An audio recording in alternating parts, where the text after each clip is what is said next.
aquí hay una porción de nosotros, tus hijos, que estamos acá reunidos en este espacio, sabiendo quién eres tú, que eres sobrenatural, y que a ninguno de los que han acudido a tu santo nombre han sido desamparados. Padre, y nosotros portamos la bandera de un Dios sobrenatural. No podemos quedarnos callados, Señor, sabiendo que tú actúas para beneficio de aquellos que te creen, e incluso para aquellos que no creyendo son beneficiados por las oraciones y por el afecto de quienes sí creemos. Y has escuchado, Padre, acá cada necesidad.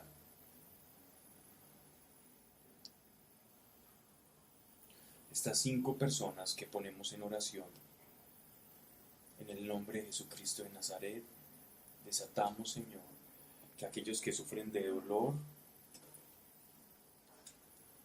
la columna, en el nombre de Jesucristo de Nazaret, tu mano poderosa, ya lo hemos visto, como tus sanas columnas, desatamos y reclamamos esa sangre preciosa y hacemos eficaz el sacrificio de tu Hijo Jesucristo nuestro Señor, en la columna de este hombre.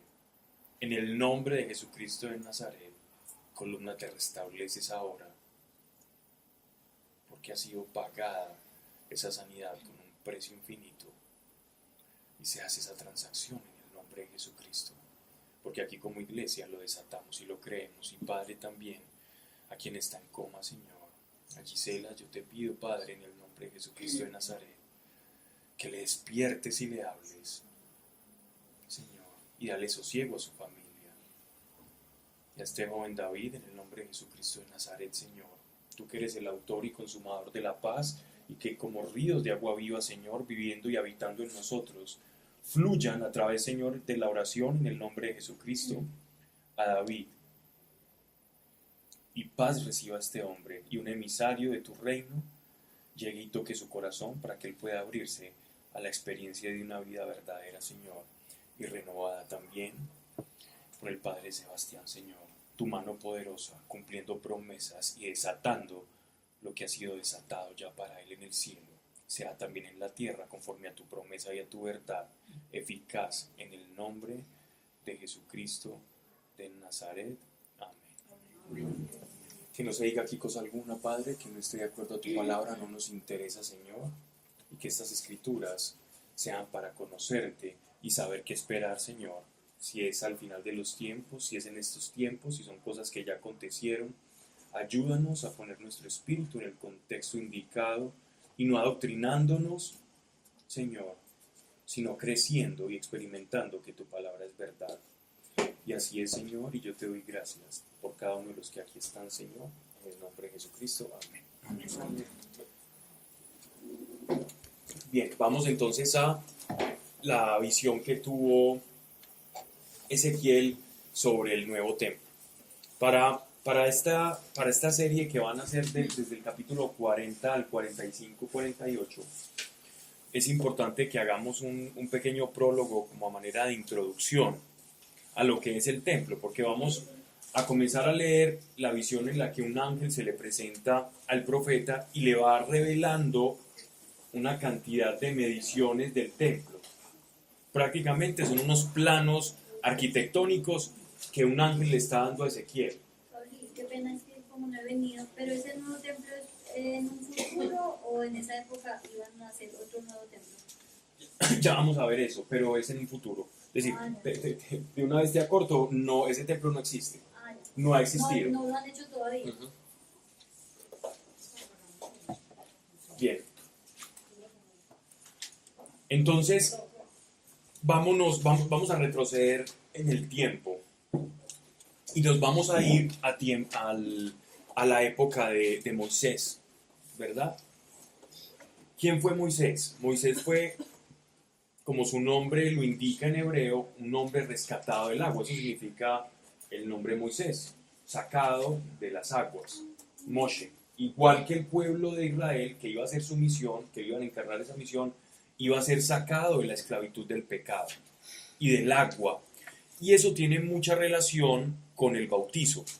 Cuando las personas se bautizan y inmersas en el agua, en la muerte y en el sacrificio de Cristo, y salen después con vestiduras blancas revestidos de Él. No digo esto porque el sábado bautizaron al niño, sino porque en verdad eso es lo que hizo Moisés con su pueblo, y fue sacarlo del pecado y llevarlo a la dispensación de la gracia. Esto fue lo que hizo Moisés cuando Dios lo saca. Pero no solamente eso, sino que una de las tareas de Moisés como avatar, como líder, como caudillo del pueblo de Israel y como profeta, era a su vez darle al pueblo los mandamientos, las nuevas normas de ese pacto que Dios iba a hacer con el pueblo de Israel. Porque Abraham hizo un pacto, pero el pacto que hizo Dios con Abraham fue un pacto de linaje, de darle descendencia. El pacto que hace Dios con Moisés es un pacto de obediencia, es un pacto de Dios mismo permanecer con ellos si ellos cumplían la ley. Si ellos cumplían la ley, Dios iba a permanecer con ellos. Si ellos incumplían la ley, la presencia de Dios iba a retirar del pueblo. En eso consistía el pacto. Entonces era en el cumplimiento de ellos, el hecho de que iban a tener y a disfrutar de la presencia de Dios. Y también, aparte en ese pacto, se materializaba en que la presencia de Dios iba a estar sensiblemente en el pueblo de Israel, cohabitando con el pueblo. Y para esa cohabitación de Dios, y uno se puede preguntar acá, ¿cómo es eso de que Dios estaba habitando con el pueblo de Israel? Si Dios es espíritu. ¿Cómo si Él es espíritu y dice en las escrituras, en su palabra, que no hay nada que lo contenga, no hay nada que lo soporte, que la tierra es como el estrado de sus pies? Es decir, es algo muy pequeño para hacer una comparación, cómo la presencia de Dios puede habitar.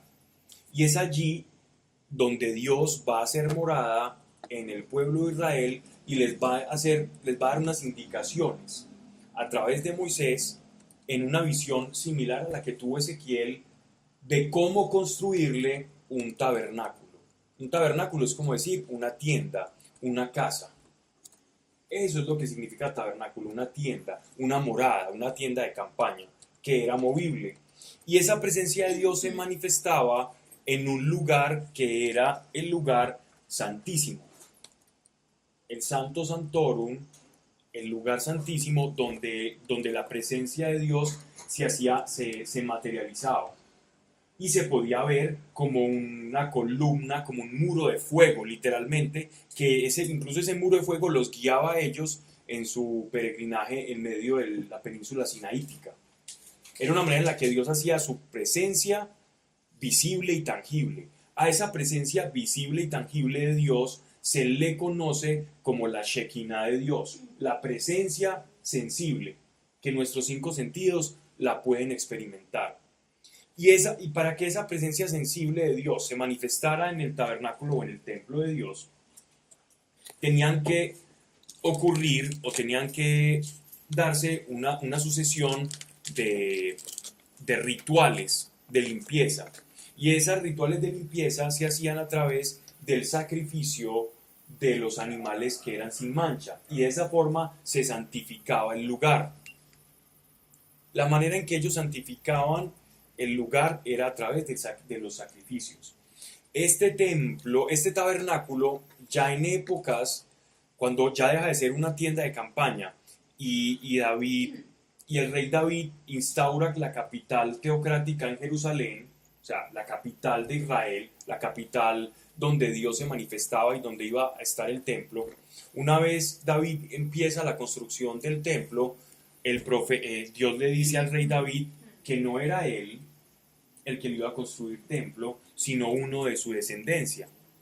Y después Salomón, uno de sus hijos, el que comienza la tarea de tamaña envergadura, que es construir el templo de Jerusalén, y a ese se le conoce como el primer templo o el templo de Salomón. Entonces, en este orden de ideas, en épocas del éxodo de Moisés, ellos tenían una tienda de campaña llamada tabernáculo, donde todos los sacerdotes, que eran los que estaban conformados por la tribu de Leví, uno de los hijos de Jacob, de los 12 hijos, era Leví. A Leví le correspondió, y a toda su descendencia, ser los sacerdotes del templo y oficiar todas las cosas. Los oficios de los sacerdotes eran muchos, no solamente eran ofrecer sacrificios, habían sacerdotes que estaban especializados en la guardia, entonces ellos custodiaban como centinelas el tabernáculo. Otros era cargar y desmontar el tabernáculo, así como aquellas personas que hacen eventos. Ustedes han visto esa gente que hace eventos, que contratan, que hacen y desarman en un momentico, en un día ya tienen una tarima montada. Ellos estaban preparados para montar el tabernáculo y cargarlo, eran personas fuertes. Y otros se encargaban de hacer los sacrificios, y uno solo era declarado el sumo sacerdote, que era el que entraba al lugar santísimo. Solamente él podía entrar al lugar santísimo. Y en ese lugar santísimo él ofrecía los sacrificios del pueblo para que en ese altar de los inciensos y de las fragancias Dios aceptara las oraciones del pueblo. Entonces el humo que subía, el humo que asciende de esos sacrificios era como las oraciones del pueblo materializadas o simbolizadas en ese incienso o en esos aromas. Esto entonces, este tabernáculo muta al templo de Salomón, ya cuando es fijo, y este templo de Salomón dura específicamente hasta todo lo que nos ha narrado Ezequiel mientras lo hemos estado leyendo. La destrucción del templo por parte de Nabucodonosor cuando sitia Jerusalén, que hemos leído en muchos capítulos de este libro, cómo el profeta anuncia la destrucción de este templo que ya estaba completamente lleno de idolatría. Y es este templo destruido entonces, en este estado de las cosas, que Ezequiel recibe la visión. Ezequiel en este estado de cosas es que él recibe la visión de un nuevo templo, porque ya este estaba destruido. Solo ha habido, solo existe. Han habido dos. En el momento en el que estamos leyendo, solo ha habido uno. Ya después Herodes construye otro, ¿cierto? Pero de eso vamos a hablar no ya. Se refiere a este se refiere ¿A qué hizo Herodes? No, porque las medidas no son las mismas. Al que viene. Exactamente, entonces ya vamos a ver todo eso. Me adelantan mucho. Ezequiel capítulo 40. Hice una introducción muy caricaturesca porque aquí nos hemos quedado bastante tiempo estudiando lo que es el tabernáculo, ¿cierto? Muy bueno. Y cada parte del tabernáculo tiene una simbología que representa pasajes de la vida de Cristo, incluso hasta los mismos colores que Dios eligió, que era el blanco, el rojo y el azul, tienen simbología con la fe. Entonces eso es importante. El año 25 de nuestro cautiverio, al comienzo del año, el 10 del mes, el año 14 de la toma de la ciudad, es decir, ya cuando ya habían destruido Jerusalén, aquel día mismo fue sobre mí la mano de Dios. Recuerden que la expresión fue sobre mí la mano de Dios significa que hay una experiencia estática y sobrenatural. Dime. 40, versículo 1. Ezequiel 41. En la próxima sí vamos a tener el televisor y vamos a ver todo este templo así, parte por parte. Y lo bueno es que descargo esa responsabilidad en Sebastián, entonces No problem. no hay problema. El año 25 de nuestro cautiverio, al comienzo del año, el 10 del mes, el año 14 de la toma de la ciudad, aquel día mismo fue sobre mí la mano de Dios, que me condujo en visión divina a la tierra de Israel y me puso sobre un montón altísimo, sobre el cual había al mediodía como una edificación de ciudad. Es decir, en esos momentos es donde está Jerusalén, tiene una parte que es como una especie de meseta, que es donde está el templo y donde está ahora el muro de los lamentos, y es ahí donde está transcurriendo toda la visión de Ezequiel. Él está viendo en visión sobrenatural, en éxtasis, la ciudad de Jerusalén y va a empezar a ver como si ahí se fuera a erigir una edificación. Llevóme allá, y un varón de aspecto como de bronce bruñido, que tenía en su mano una cuerda de lino y una caña de medir. Vamos a detenernos aquí un segundo. Este varón de bronce bruñido era una forma de ellos explicar que era un ser luminiscente, ¿cierto? No que era una estatua de bronce andante, bien extraña, no, era un ser iluminado, luminiscente, que fulguraba de su piel, que no era un ser normal, es decir, estamos hablando de un ángel, ¿no? Que tenía en su mano una cuerda de lino. Esta cuerda o este cordel de lino era la forma en la que los constructores medían cosas grandes. El cordel de lino se utilizaba para cosas grandes, ¿cierto? Para medir, era la regla de ellos. Era como decir el metro de ellos. Sí. Entonces, ¿qué está anunciando este ángel que va con este cordel? Lo que le voy a mostrar es una edificación grande, porque llevo esta. Y una caña de medir. Entonces, no solamente va a ser algo grande, sino que por tener una caña, voy a mostrarle también cosas muy detalladas. La caña sí era una especie de varita. Era una varita que tenían los israelitas para medir. Ya vamos a hablar ahorita, más adelante, cuando nos empiecen a hablar de codos y de palmos, cuánto representa eso en una conversión decimal pues, que todos nosotros manejamos.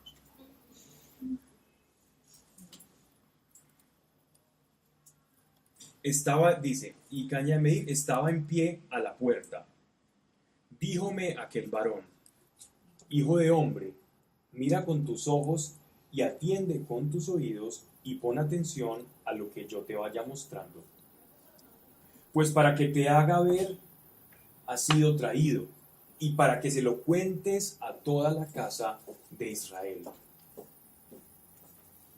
Es decir, va a ser una visión en extremo detallada y minuciosa. Y ya de acá radica la importancia de este texto. Miren, este texto, del 40 al 45, no es un texto fácil de interpretar. En esencia, digámoslo así, si nos vamos a lo literal, digámoslo así que es fácil. Uno llega y si alguien tiene conocimientos de arquitectura, mucho más fácil. Llega, toma las medidas y se da cuenta que es una maqueta más o menos rectangular, que tiene 3 pórticos externos, otros 3 internos, que hay como una especie de casetica, que hay como unas almenas, y lo puede diagramar. Pero el problema de este pasaje es entenderlo a la luz del Nuevo Testamento. Porque cuando nosotros leemos la carta a los Hebreos, por ejemplo, o también leemos Romanos o Juan, cuando habla que nosotros somos sacrificio vivo, que Cristo es el sacrificio, que no hay necesidad de sacrificios, pero en este nuevo templo que no ha acontecido, que no se ha edificado, nos dicen que se van a desarrollar ciertos sacrificios, entonces aquí ya nos empieza a poner un poquito en problemas a los que estamos leyendo las Escrituras, porque entonces uno dice, bueno, pero si el sacrificio de Cristo es único y definitivo, y este templo nos están hablando que no se ha construido, pero van a haber sacrificios, porque lo vamos a leer, entonces, ¿qué quiere decir eso? Correcto. Y no ha ocurrido, entonces aquí ya nos empezamos a meter en ciertos terrenos que nos llevan a meditar y a tomar en consideración este pasaje, a ver, a la luz de las Escrituras, qué luces nos arroja. Entonces vamos poco a poco sin adelantarme mucho. Entonces hay una visión y es muy importante, ¿verdad?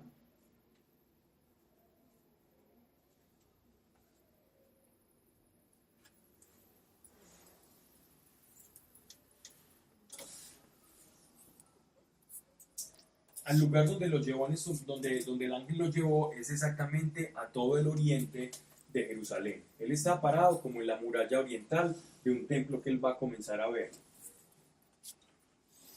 Dice, la caña de medir que aquel varón tenía en la mano era de 6 codos, de 1 codo y 1 palmo.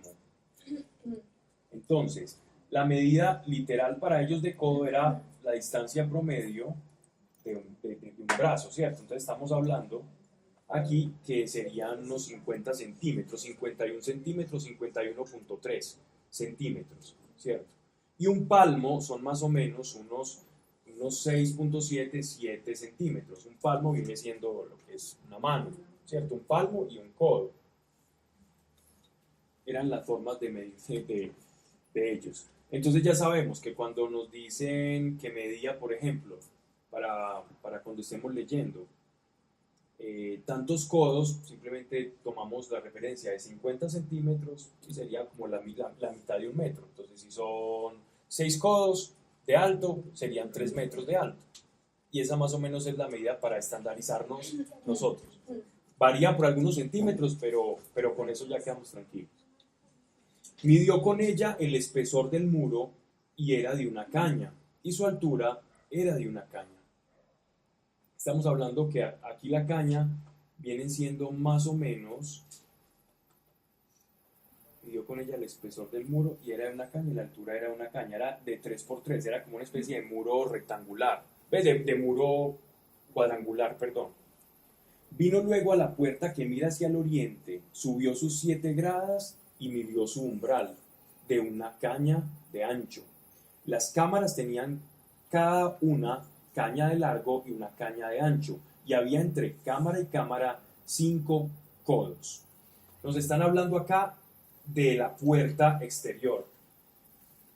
De la puerta exterior. Entonces, el templo no era una edificación, como decir un pequeño castillo, sino que era una muralla, ¿cierto? Y nos están describiendo de esta muralla que mide 3 metros de altura por 3 de ancho. Sobre esta muralla se va a erigir un pórtico gigantesco, mucho más alto que la misma muralla, una puerta. Imaginemos un rectángulo, una muralla y una puerta por el ala oriental para ingresar dentro de lo que va a custodiar esa muralla, ¿cierto? Nos están hablando solo al principio de eso. Si de pronto me ayuda Sebas con una imagen, ahí estás en internet. Nada, es que está fallando, Pablo, y no nos hemos podido conectar. Yo estoy viendo, o sea que no nos están escuchando, No, obviamente. no, espera, estamos grabando. Ok. ¿Qué necesitas? No. Pero puede ser de celular, ¿ok? ¿Cómo? Puede ser de celular, pero Sí. lo puedes buscar en celular. Sí. Me pone esa imagen del templo de Ezequiel y yo miro si hay, porque hay unas que no son, que son imaginarias y que no son como dice acá. Pues que no son reales como dice acá. Entonces, Pablo, las medidas son importantes porque las medidas son muy importantes, sí. Primero, no, pero sí son importantes. Son no estás importantes haciendo tanto énfasis en las medidas. por una razón. Uno, porque las murallas, el hecho de que las murallas las hicieran pequeñas. Excelente. Que no creen Perfecto, que esta alguien está se buena. les va a meter. No, no es por eso, porque 3 metros te los saltas muy fácil. Sí. Esta está perfecta. Es porque todo tiene un sentido. Sí, ya les voy a explicar. Y las del tabernáculo tampoco estaban de gratis. Miren, se lo pueden pasar. Estamos describiendo acá esta entradita. Esta primera acá.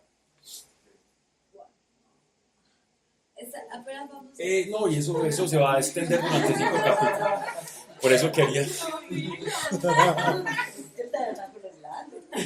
¿Dónde está Santiago? Hoy no. Está, pero no, Santiago. Antes sí. Esa es una perfecta charla de anestesiología.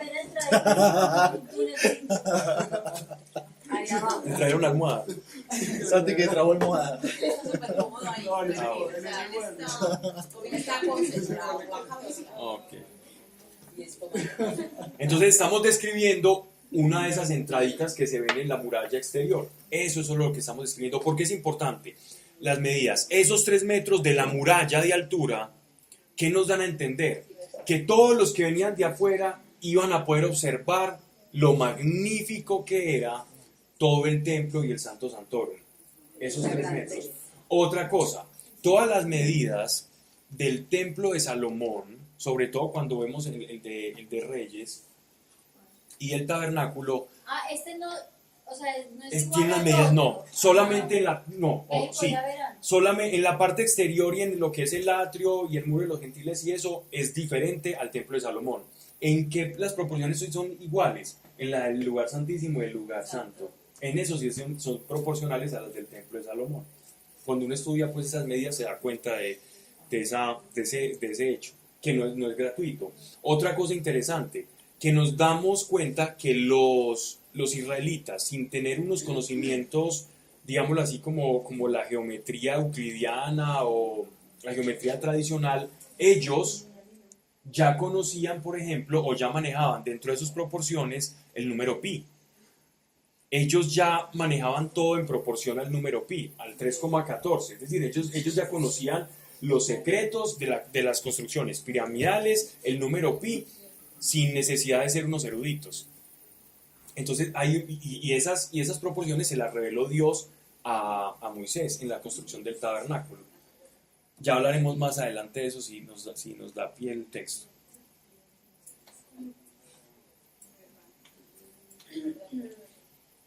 Dice, tenía la puerta oriental 3 cámaras de un lado y 3 del otro. Estas cámaras son, este pórtico tenía unos espacios, 3 cámaras a un lado, 3 cámaras al otro de la puerta, donde habían unos espaciecitos. En estos espaciecitos se ponían los centinelas, los vigilantes. De los levitas se hacían a vigilar. Eran como unos espacios de vigilancia, ¿no? A eso se está refiriendo dentro de la misma estructura o puerta.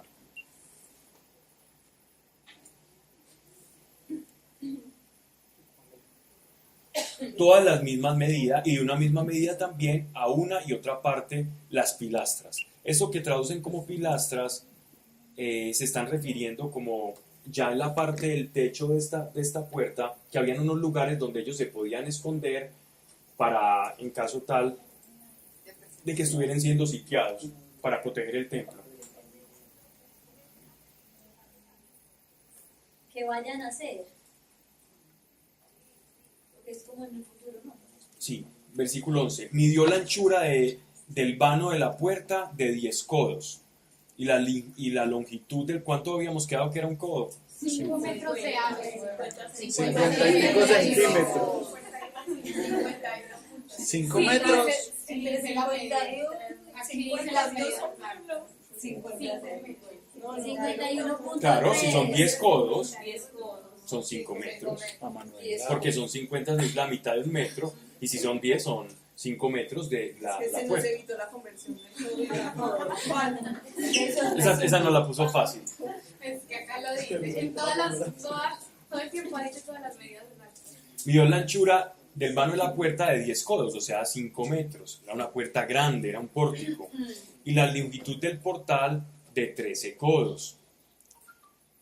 Había delante de las cámaras una barrera, de un lado y de otro, de un codo. Y cada cámara tenía 6 codos de un lado y 6 del otro. Eran espacios pequeños de 3 metros.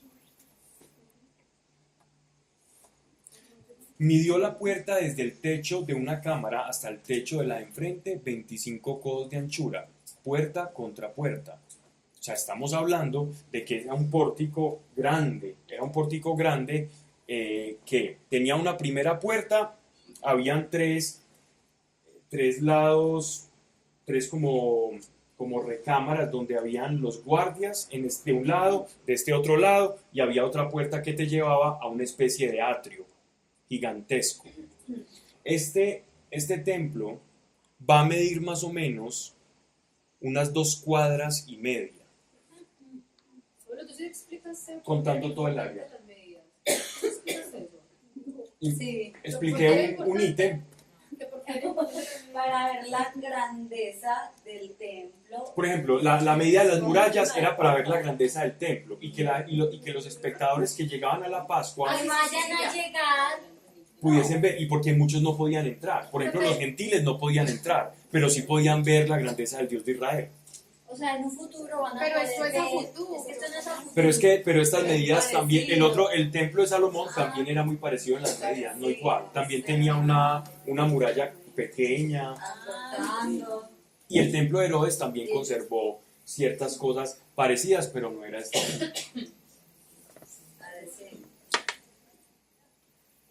Y debe haber muchos misterios en las medidas, pero que ya Dios revelará, pero seguramente Dios no pone a hacer algo porque sí, ¿no? Sí, y tan minucioso. Sí, Muy bien. es que es excesivamente minucioso. Por eso es que uno dice- Por eso es que les estoy dando otros datos, otros datos acá, porque si no se me duerme. En Génesis y hay un gran misterio. Midió la puerta desde el techo de una cámara hasta el techo de la de enfrente, 25 codos de anchura, puerta contra puerta. E hizo las pilastras de 60 codos, y en las pilastras comenzaba el atrio que rodeaba la puerta todo alrededor, que es cuando yo les digo que salen y se ve todo. Es muy diferente lo que dice tu Biblia. ¿Qué? ¿Dónde vamos? Mariana me dice. Versículo 14. 14. Luego midió el vestíbulo 20 10 metros. El edificio de la entrada. No, pero llamarle vestíbulo me parece un poquito arriesgado. En el también dice vestíbulo. Sí. Las fachadas. Y desde la delantera de la puerta de entrada hasta la puerta interior, 50 codos. La puerta tenía todo en derredor ventanas aspilleradas que hacia el exterior se estrechaban y estaban en las cámaras y en sus pilastras. Y lo mismo había también ventanas que daban al interior del atrio en derredor, y en cada una de las pilastras había palmas. Explico esto. Palmeras, sí. Explico esto. Estamos hablando solo de cómo es el portón. En el portón habían 6 espacios para 6 guardias. Habían 2 puertas, una de ingreso y otra que se abría al atrio, ¿cierto? Dentro de cada construcción de estas recámaras hay unos pilares grandes, o sea que vienen siendo 6 pilares grandes. Estos pilares están adornados con palmeras, y para que ellos pudiesen ver, estos centinelas, habían unas ventanas. Yo leí en el hebreo original este texto, y en el hebreo original no dice ventanas, ¿cierto? Pero para hacernos la vida más fácil, los traductores nos ayudan diciendo que son ventanas, pero eran algo así como unas rejas, como unas rejas. Eso era como lo que hicieron los judíos, y en esas rejas ellos podían observar quién venía de un lado oriente, quién venía de este otro lado, y así pues podían vigilar. Y no solamente estaban decoradas de palmas, sino que a pesar de las palmas, de las palmeras, también habían imágenes de querubines pintados en las paredes. Y en la parte interior ya no van a estar solo pintados, sino que van a estar recubiertos en oro. Como los del arca. Como los del arca. Así es.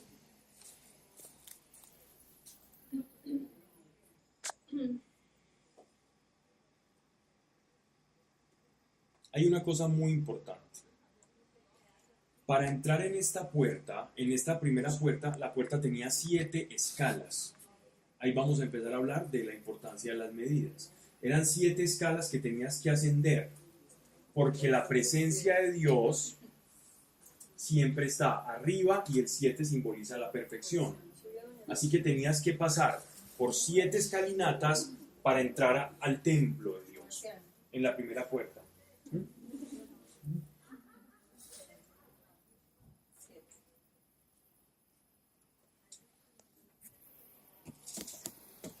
Cuando el pueblo ofrecía los sacrificios, o ellos iban a llevar su sacrificio, y ellos iban pasando escala por escala, estaban en esos momentos en un proceso de arrepentimiento. Cuando el oferente, es decir, la persona que pasaba la primera puerta para llevar al sacerdote en el lugar de los sacrificios, en el altar de bronce, llevaba su animalito que iba a ser sacrificado, el sacerdote tenía que pasar otras 7 escalas, y esos 7 escalones simbolizan como el ascenso a la santificación, O sea, a lo que era a la santidad, pues a lo que no podían entrar los a la perfección.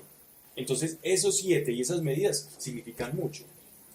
Ellos iban en meditación y en arrepentimiento, e iban ascendiendo a la santidad en el escalón séptimo, en el 7º escalón. Ahora pasa una pregunta medio... Todas las preguntas son muy importantes. Es que yo como que tengo como una imagen de lo que es esta parte de lo de que entra el sacerdote al lugar santísimo, ¿cierto? A sacrificar ahí el Sí. corderito. Entonces, antes de eso, todo el mundo le decía los pecados al sacerdote. ahí cerquita, o pues, No, ellos lo pedían el perdón. El sacrificio se hace afuera, no, en el, Exacto. no adentro. Pero en Esa es santo, lo que yo quiero saber. en el Yo santo tengo eso santo claro. llegaba ya las cenizas pues con los aceites y todo. El sacrificio era como en el atrio, podría decirlo más o Del menos. templo. Sí. Sí, claro. El En la parte sacrificio, externa. el sacrificio se hacía antes del lugar santorum, que habían unas escalas y estaba el altar de bronce. En el altar de bronce, perdón, sí, que es como una parrilla, literalmente, ahí se quemaban, Los animales. Pero entonces eso era una vez al año. depende. El Una vez día al del año, perdón. una vez al año era el día del perdón, donde era la hecatombe, donde se quemaban porque cada uno iba y ofrecía Cada sus sacrificios, sí, las personas. Eso era un trabajo muy duro. No era solo el sacerdote. No, cada uno iba y ofrecía su animal, la persona, por su pecado. O sea, el sacerdote mataba los becerros de todo el pueblo. A eso se le conoce como hecatombe. Cierto que Es que yo pensaba, yo no sé por qué yo tengo esta historia en la mente. Pero hay porque uno me- solo, que es el que, hay un sacrificio que se hace por todo el pueblo. Ese es el que tú estás hablando. Porque lo que yo tenía en la mente es como que todos teníamos que confesar los pecados delante de todo el mundo, ¿cierto? Y el sacerdote recibía como todos los pecados en el cordero, en el becerro. Correcto. Y ese que sacrificaban, Ese es el corderito del año del perdón. ok. Es ese. Pero todas las personas van y ofrecen también sacrificios, ¿cierto? Y habían sacerdotes haciendo la matanza de los animales por el sacrificio de cada uno. Pero había uno que se hacía por el pueblo. Y también había otro, que había un cabrito que se dejaba con un cordel que se llevaba para Azazel al desierto. Bueno. Y entonces listo, pasa eso y sale el sacerdote con ¿por qué salía humo de Porque cuando los lugar queman, santísimo? cuando los queman. Cuando quema sale humo. Sí. Pero entonces ahí ya se va el sacerdote y sube las escalas, las 7 escalas. No, y es que entra las 7 al- escalas mira que estamos empezando a entrar al templo. Ah, ya. No estamos ni siquiera en el atrio, nos están describiendo el Pero portón. ahí dijiste que iban en arrepentimiento para No. el lugar santísimo.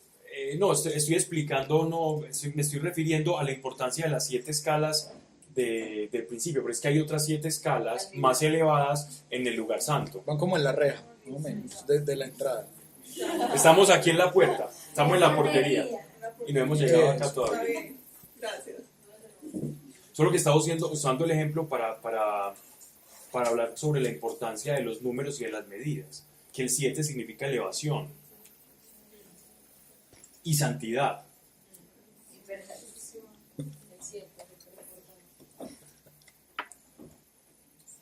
Bien.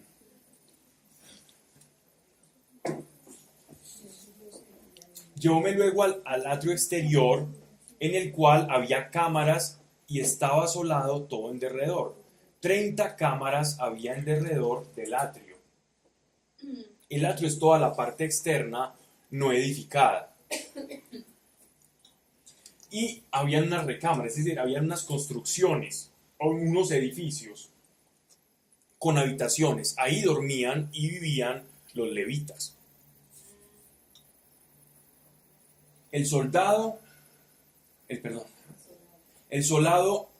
a los lados de las puertas correspondía a la anchura de ellas mismas, el solado inferior.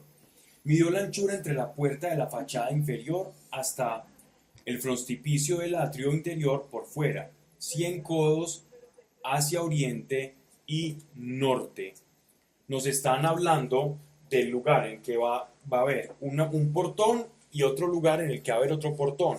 De tal forma que aquí, a medida que vamos leyendo, vamos a encontrar que hay 3 puertas.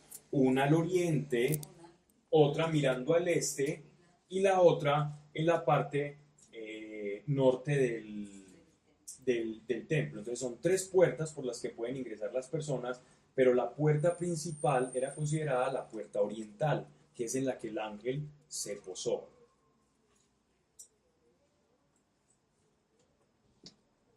Midió el ancho y largo de la puerta, que está al norte, al atrio exterior. Sus cámaras 3 a un lado, 3 al otro. Nos van a explicar exactamente lo mismo que la primera, porque son exactamente iguales esos pórticos. Las pilastras y el vestíbulo eran de las mismas dimensiones que las de la puerta primera, 50 codos de largo y 25 de ancho.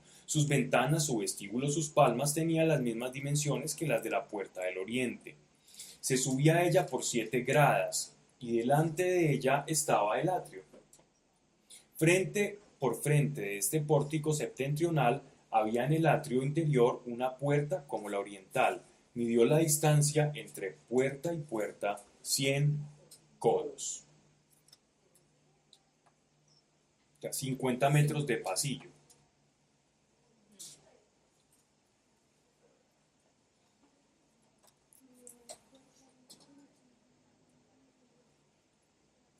Vamos al meridional, el que va a ser exactamente las mismas dimensiones. Versículo 24.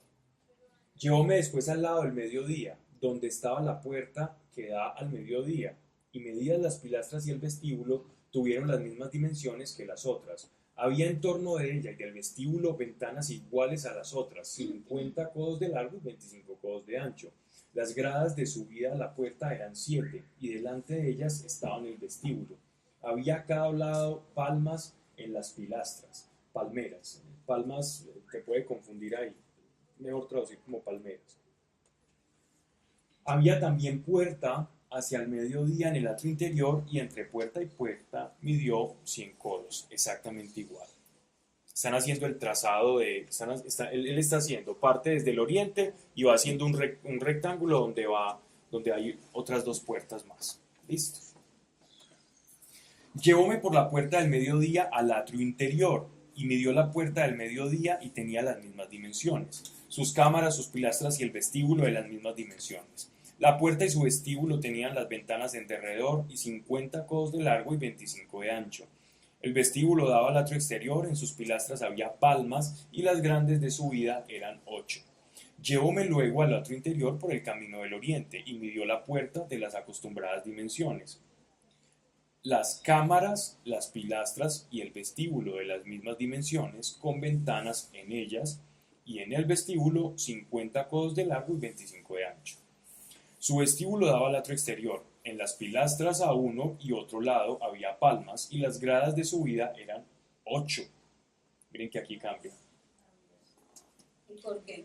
Ya vamos a explicar. Llevóme luego a la puerta del septentrión y midió, hallando las dimensiones de las otras, para cámaras y pilastras y vestíbulos, en torno a las ventanas 50 codos de largo y 25 de ancho. Sus vestíbulos daban al atrio exterior, y había en ellos pilastra con palmas uno y al otro lado, y las gradas de subida era 8.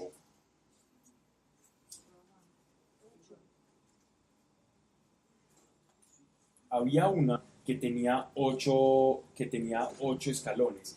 Y por esta entrada era donde se conocía en el templo de Herodes como el lugar de los gentiles, que era hasta donde tenían acceso digamos así, las personas que no eran conversas o que estaban en proceso de conversión al judaísmo, y por ahí entraban las personas. De resto, los que iban llevando los sacrificios entraban por las otras. Entonces, miren que todo tiene su razón de ser. Por ahí entraban los gentiles. Había, versículo 38, también allí una cámara que se abría hacia las pilastras de las puertas, eran donde habían de lavarse los holocaustos. Entonces, habían también allí una cámara que se abría hacia las pilastras de las puertas, era donde habían de lavarse los holocaustos. En el vestíbulo de la puerta había a cada lado 2 mesas, en las que se había de degollar el holocausto para el sacrificio por el pecado y por el delito. Entonces ya pasamos de las 3 puertas grandes y ya nos están ingresando hacia otra edificación, una edificación que está en el centro. En esa edificación hay unas escalas, y antes de subir a lo que es ese lugar, que es el Santo Santorum o el lugar santísimo, ese edificio donde está el Arca de la Alianza, hay unas 4 mesitas, 2 a este lado, 2 a este lado, y antes de esas mesitas hay un altar hecho en bronce pulido, y es de este el que nos están hablando acá. Había al lado de la puerta 4 mesas de una parte y 4 de otra, 8 mesas en las que se hacía la inmolación. Había además 8 mesas en las que se hacía la inmolación, donde ellos estaban trabajando y llevando todos estos holocaustos. Que dicen solo 2. ¿Mm? A cada lado. No nos importa. Versículo 41, léeme el tuyo. Había pues a cada lado de la puerta, 4 meses. sí, pero sigan leyendo. 8 meses en la O sea, 8 mesas sobre las que se hacía la decoración. Ajá. Además, 4 mesas para el holocausto. Ah, sí, sí. Ujú. Que dos empezando y otras. Exactamente, porque ellos tenían que empezar a poner ahí y a degollar y preparar el animal ahí. Había además otras 4 mesas para los holocaustos de piedra tallada, codo y medio de largas y codo y medio de anchas y un codo de altas, sobre las cuales se ponían los instrumentos con que se inmolaban los holocaustos y los otros sacrificios. Tenían las mesas en derredor un reborde alto de un palmo, y sobre ellas se ponía carne de las víctimas. Es decir, era como un mesoncito y el mesoncito venía exactamente, para que no se les escaparan fluidos, porque eso era súper delicado. De hecho, ya tenían que venir, los tenían que degollar completamente porque la sangre no podía entrar, tenían que quedar completamente vaciados.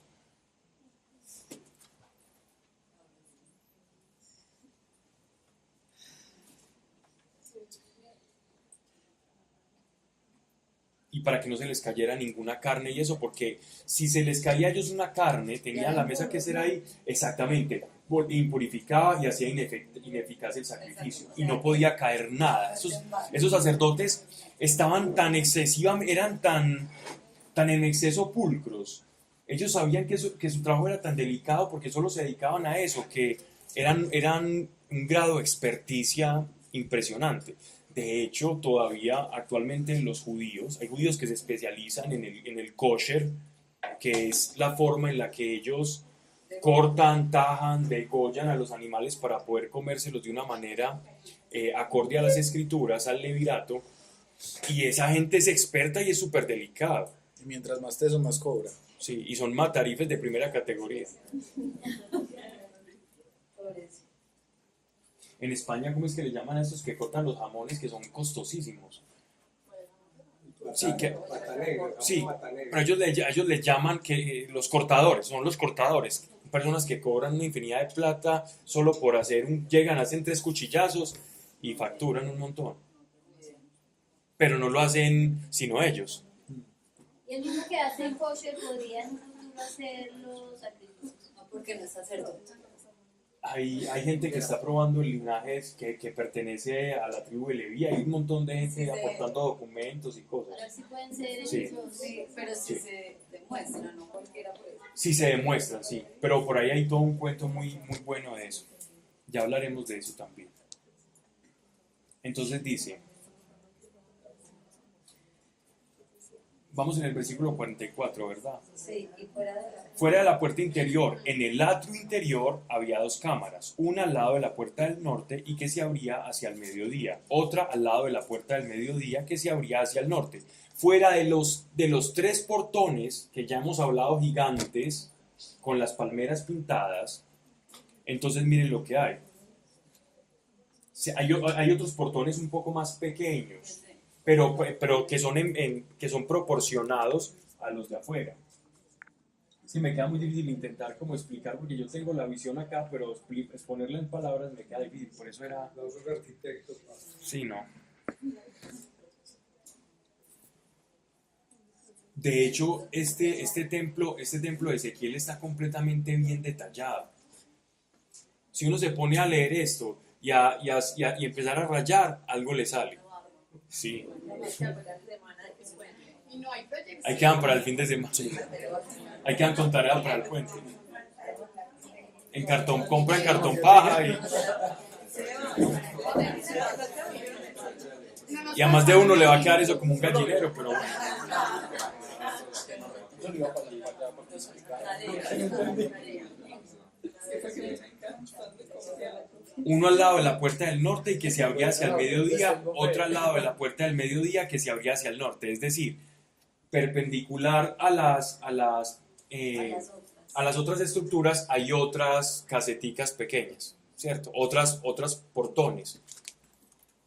Esos no los podía cruzar, por ejemplo, una persona que no fuese sacerdote. Hasta ahí podía llegar el judío. a cruzar eso. Pablo, ¿no hay un indicio en la escritura cuando se va a llevar a cabo ese tema? Sí, claro. Hay señales. En el milenio. Hay señales. Ya. En las 490 semanas de alguien. ¿Qué quieres que Pero hay En señales. Apocalipsis sí hay indicio en el milenio. 490 de alguien. En el milenio, el De milenio. años. En el milenio. ¿Sabes qué es el milenio, Manuela? No, No. El milenio en Apocalipsis dice que nuestro Señor va a reinar 1000 días acá y que va a reinar sobre un templo. Entonces muchos eruditos, lectores, teólogos de las escrituras refieren ese templo a que ese templo va a ser en el que nuestro Señor va a venir acá a reinar durante 1000 años. Ese es el milenio. Que lo van a hacer Eso, pero eso es una antes marca. de, ajá, sí. Un día. 1000 años, no 1000 días. 1000 días. 1000 años. Años. Milenio. O sea, dos otros. Milenio, pero eso es en la parecida. Ajá, sí, claro. Ah, sí. Pues así, los hacían los sacrificios los judíos, pero en este templo, sino en otros templos. Sí, claro. Sí. Este es ideal. Este es una visión. Pero es muy parecido a los que Porque se los habían... el otro, acuérdate que en Ezequiel ya ellos les destruyeron. Nabucodonosor les arrasó completamente el templo y ellos están sin ofrecer sacrificios. Es muy posible que Ezequiel, cuando está recibiendo esta visión, él estaba pensando, Dios me está mostrando el templo que vamos a hacer, claro, como no lo destruyeron, me está profetizando, pero él no iba a pensar que no le iba a tocar. Y esto mismo, ¿a quién le ocurrió? A los apóstoles creían que les iba a tocar la segunda venida de nuestro Señor. A juzgar por las cartas, como la manera en la que escriben, era como que el advenimiento del Señor estaba inminente, pero ha pasado mucho tiempo. Pero gracias a Dios. No te... Uno al lado de la puerta del norte que se abría hacia el mediodía, otro al lado de la puerta del mediodía que se abría hacia el norte. Y me dijo, esta cámara que se abre hacia el mediodía es para los sacerdotes que hacen la guardia del templo. Y la que mira al norte es la de los sacerdotes que hacen la guardia del altar. Entonces miren que el sacerdote no solo ofrecía sacrificios, también eran guerreros y protectores del templo. La guardia del Sanedrín muy posiblemente estaba a cargo de sacerdotes levitas. La guardia del Sanedrín muy posiblemente estaba a cargo de levitas, que fueron los que aprendieron a nuestro Señor Jesucristo por orden de Caifás, el sumo sacerdote. Son los hijos de Sadoc, que entre los hijos de Leví se acercan a Dios para servirle. Sadoc. Cuando nos hablan de Sadoc, esto lo vamos a ver en Levítico. Estamos hablando de descendientes de Leví, que tenían una función especial dentro de las funciones del templo. Entonces, cuando escuchen ustedes Sadoc, no es que existan otros aparte de Leví, no, son descendientes Esos de son Leví. los que se encargan. Oh, correcto. Midió el atrio. Midió el atrio 100 codos de ancho y 100 codos de largo, cuadrado, y en él delante de la casa estaba el altar. Es decir, estamos hablando que el templo está en una especie, en la parte interior es un completo cuadrado. Yo tengo nada. Entonces, como el arca de la alianza y todo eso está perdido, pues, y se supone que va a venir en Jesús vivo, entonces él va a ser los elementos santos, pues, para eso, o cómo será eso. No lo sé. Está perdida y la tienen que encontrar. Para ese mismo templo se puede hacer. Ven, es muy posible que ya la hayan encontrado. Sí, es muy posible que ya la hayan encontrado. Pero la tienen... Pero en si el ahí extremo ya no secreto. está la presencia de Dios, porque la presencia de Dios está en Jesús. Ellos creen que va a volver. No está, cuando no, venga está, el no está la presencia manifiesta del Espíritu, pero sí hay unción y poder en ese. ¿Tú por qué dices que ya la encontraron? No, digo yo como elucubrando, pues, que es muy posible que la tengan. Es muy posible que alguien sepa dónde está, que un grupo de personas delegadas de generación en generación sepan dónde se encuentra, para cuando se construya el templo. Lo que no pueden decir porque... No pueden decir, ese es el objeto más valioso de la humanidad. De todo. Pablo, ¿y ese río? Para ateos y no ateos. Para los ateos, para que después vean. No, porque como arqueológicamente es algo supremamente valioso. Eso es decir que sí. Claro. Pablo, ¿y ese Claro, río que pero- muestran en ese templo era así? ¿Ese qué? Pasaba como por la mitad de un río. Siempre habían unas corrientes de agua Y porque yo solo para las subterránea. Ese es el mismo río de Apocalipsis, Pablo, del final. Este río, ¿sabe qué significa este río? Y no sé por qué, pero no hemos llegado allá. Sí, No, vaya, sí, el mapa. Es que estaba viendo la fotico y vi el río. Yo nunca había escuchado del río dentro del.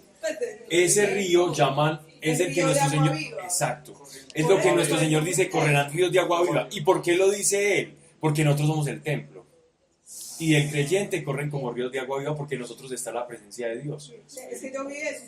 Pero nos adelantamos porque ahorita más adelante vamos a hablar de eso. Pero ese río sí, ese río, eso es lo que llaman el agua viva, el agua que corría del templo. Llegando al Santo Santo. Buen ojo tiene Marianita.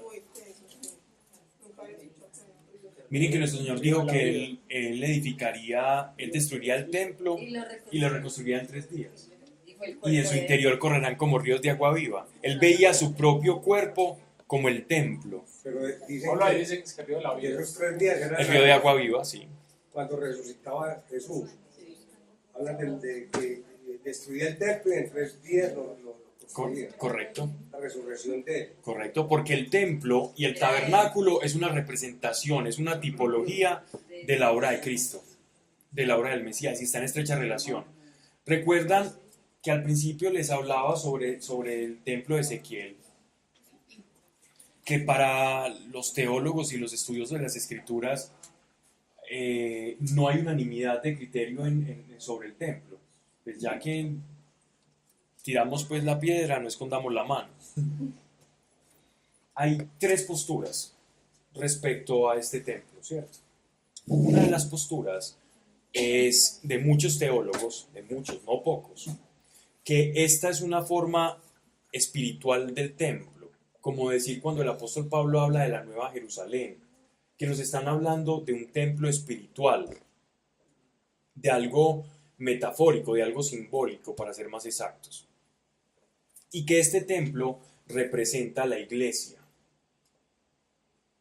y la vida y la nueva iglesia, y nosotros como piedras vivas de ese templo, utilizando las palabras del apóstol Pablo en la segunda carta a los Pero Corintios. eso no, porque entonces yo no voy a hacer un codo. Pues, de estar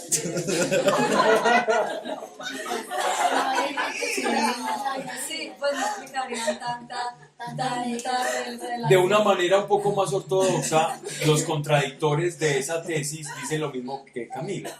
No hay tanta explicación. Que no puede ser una descripción tan escrupulosamente detallada para algo completamente metafórico y simbólico. Ese es uno, por ejemplo, de los argumentos en contra de esa tesis. Pero entonces, ¿por qué nace la tesis de la espiritualización o simbolización de este templo? Precisamente porque Cristo es el templo y porque Cristo hace ineficaz los sacrificios, porque Él es el sacrificio vivo. Si uno lee la carta a los hebreos, está completamente explicado, está explícito eso. Cristo es el sacrificio perfecto. Él es el cordero sin mancha. Ya no hay. Entonces, ¿para qué otro altar de bronce en un futuro? Exacto. Ya que más Sí, grande. resuélvenos la duda, Pau. Por eso, entonces sigamos. Entonces, sigamos. ¿Y cuál es el fin de Un pequeño abrebocas. Me interesa, pero me interesa. Estoy simplemente contando las tesis. No te vas a ver, que sea mañana. Les pido, por favor, no me exijan respuestas. Vamos. No porque no quiera responder, sino que quiero avanzar para que vean cómo los mismos teólogos y los mismos estudiosos de las Escrituras van tirando y solo aflojando, ¿no? dijiste una postura. Sí, vamos por eso, voy para la segunda. La segunda es Hay muchos deseos de conocimiento, según veo aquí. ser La segunda es, es completamente literal. Este texto es completamente literal al pie de la letra, porque de lo contrario, el ángel, asimismo como a Moisés se le dijo, tenga mucho cuidado, incluso supervise, y él le da un nombre de unas personas que el Espíritu Santo iba a descender sobre ellos, a unos artesanos, y esos artesanos se iban a encargar no solamente de maestros de obra, sino también aquellos que iban a hacer la menorá, los que iban a hacer los candelabros, los que iban a hacer el arca de la alianza. Iban a ser personas llenas del Espíritu Santo que iban a estar capacitadas para poder hacer eso conforme a Dios. Y aún a pesar de estar siendo capacitados por Dios, el mismo Señor, Dios le dice a Moisés: supervise que todo lo que yo le he mostrado se haga como usted lo ha visto en lo que yo le presenté. Entonces Moisés estaba delante de esa obra como un interventor de obra y mirando cómo ellos, conforme a esos dones, iban haciendo todo conforme Dios le había mostrado los planos a Moisés. Y ese tabernáculo existió y ese tabernáculo se hizo. Entonces, en ese orden de ideas, ya yéndonos al templo de Ezequiel, tantas medidas y tanto escrúpulo a nivel de este detalle arquitectónico. Entonces es que ellos dicen, los literalistas dicen, es que este templo va a existir. Pero ¿cuál es el problema? Que sabemos que el templo de Herodes, es decir, en el que caminó nuestro Señor Jesucristo, predicó, en el que expulsó a los vendedores del templo y que se hizo como un rejo y empezó a tirar todos los animales que estaban vendiendo y todo esto, y todos los estafadores. Jesús caminó por un templo que no era este, sino por un templo que construyó Herodes, ese templo famoso de Herodes, que no construyó Herodes en sí, que Herodes lo reformó, pero que ya existía, ¿cierto? Y sabemos que no era este por las medidas. Entonces, ¿qué pasa con este templo que no se ha construido? Cuando nosotros leemos el libro de Revelaciones en Apocalipsis, estoy hablando todavía de los literalistas, dice que va a haber una construcción de un tercer templo. Y este tercer templo, entonces, estos literalistas dicen, aquí es donde va a venir este templo. Entonces, los que dicen que es simbólico, les refutan. Porque si no leen la Por favor, Biblia- dilo. Pero no será un templo que van a construir los judíos. Sí, puede ser. O sea, porque ellos todavía no reconocen a Jesús como figura. Puede ser un templo construido por Israel. Y tiene que ser ahí.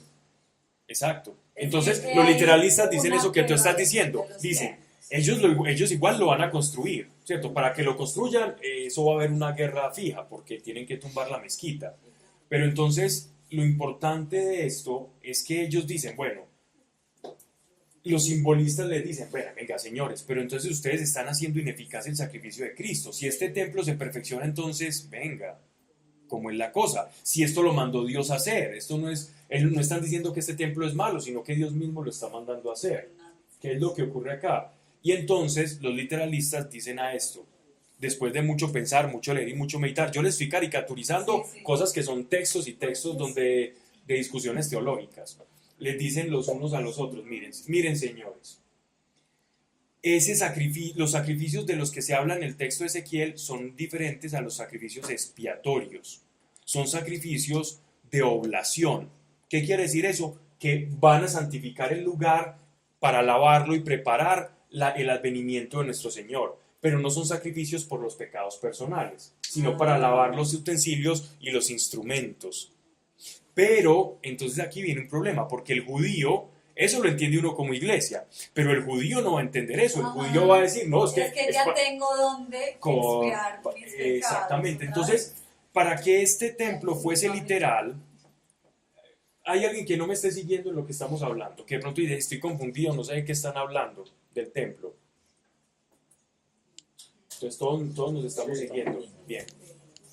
¿Qué pasa?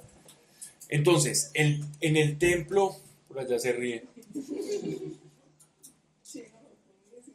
Si Cristo murió por nosotros, entonces ¿para qué los sacrificios animales? En esto se traduce toda esta discusión, ¿cierto? Y este templo supone que van a seguir habiendo sacrificios animales, ¿cierto? ¿Qué pasa? Entonces el judío dirá, ya tenemos templo para hacer sacrificios. Y el creyente dirá, no, el sacrificio ya fue hecho. Así que para que este templo sea bueno y no sea un motivo incluso para que un anticristo se ponga en ese templo, es que nuestro Señor mismo se presente a los judíos como su Mesías. Que ahí es donde van a tener la segunda oportunidad. Exactamente, eso sería la manera de que la Biblia tuviese coherencia, Porque si no ¿cierto? se La contradice. tiene todo ahí. Viéndolo como Lo tiene todo. viéndolo todo desde la forma, desde el literalismo. Y hay otros que es una posición un poco ecléctica o híbrida, en la que dicen, mucho cuidado, todo literal no es. Hay textos que tienen simbolismo, como por ejemplo las 7 escalas y todo eso, hay una simbología ahí y todo no se puede tomar al pie de la letra, no podemos incurrir en ese error, ¿ya? Pero tampoco podemos aseverar que este templo no tenga también una connotación espiritual y de iglesia. Algo de eso debe tener. Y los sacrificios pueden ser las oraciones. Entonces también hay como una especie de mezcla. Yo, ¿por qué les paso las 3 posturas para ustedes? Porque nosotros, y eso es un compromiso que tenemos en este tipo de charlas, es que nosotros acá no adoctrinamos absolutamente a nadie, sino que nosotros exponemos la escritura con las dificultades, con las claridades, e incluso hasta donde nosotros podemos decir, no lo sé, no lo sé, y asumir una posición de ignorancia.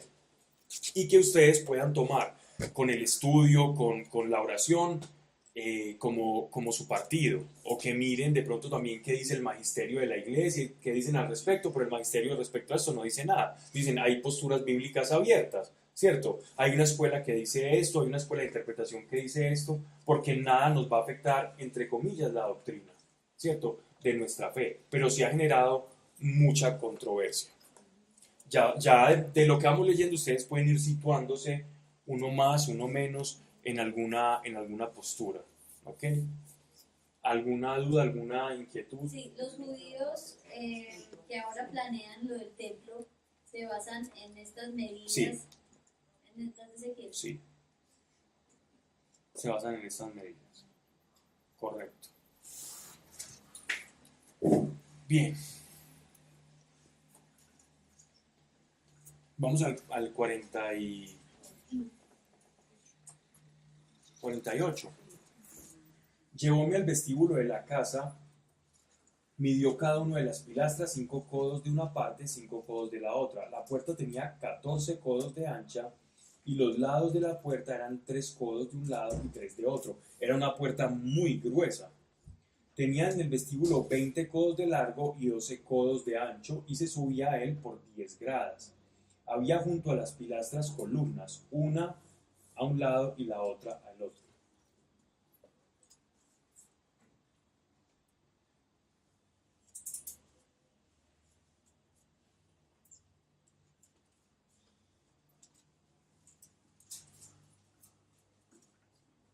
Quiero que leamos, todo este templo tiene un paralelismo, es decir, podemos leer en paralelo este texto de Ezequiel con Deuteronomio, los primeros capítulos de Deuteronomio cuando Dios les hace el tabernáculo, y hacer ese ejercicio de leerlos en paralelo da muchas luces. Vamos a leer Deuteronomio capítulo 6, versículo 3.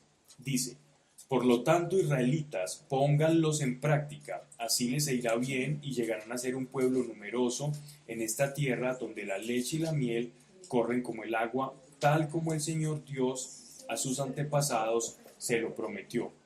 Ahora Deuteronomio. 6.3 y 7.25. Voy a ir leyendo varios. Quemarán ustedes las imágenes de sus dioses, pero no intenten quedarse con el oro y la plata que los recubren. No caigan en esa tentación, pues cometerán una acción despreciable ante el Señor.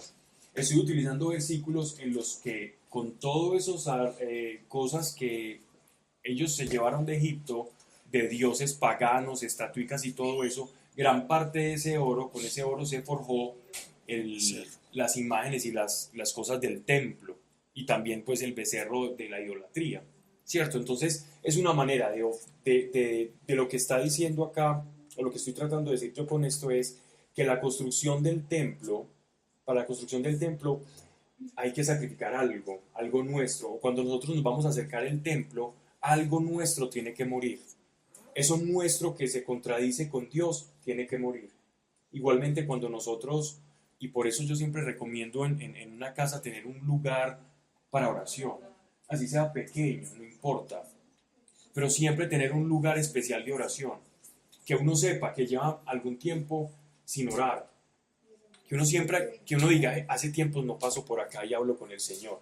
Pero cuando no tenemos ese espacio de oración, entonces no tenemos esa ancla que nos vaya a acordar, nos vaya a hacer recordar que no estamos pasando el suficiente tiempo con Dios.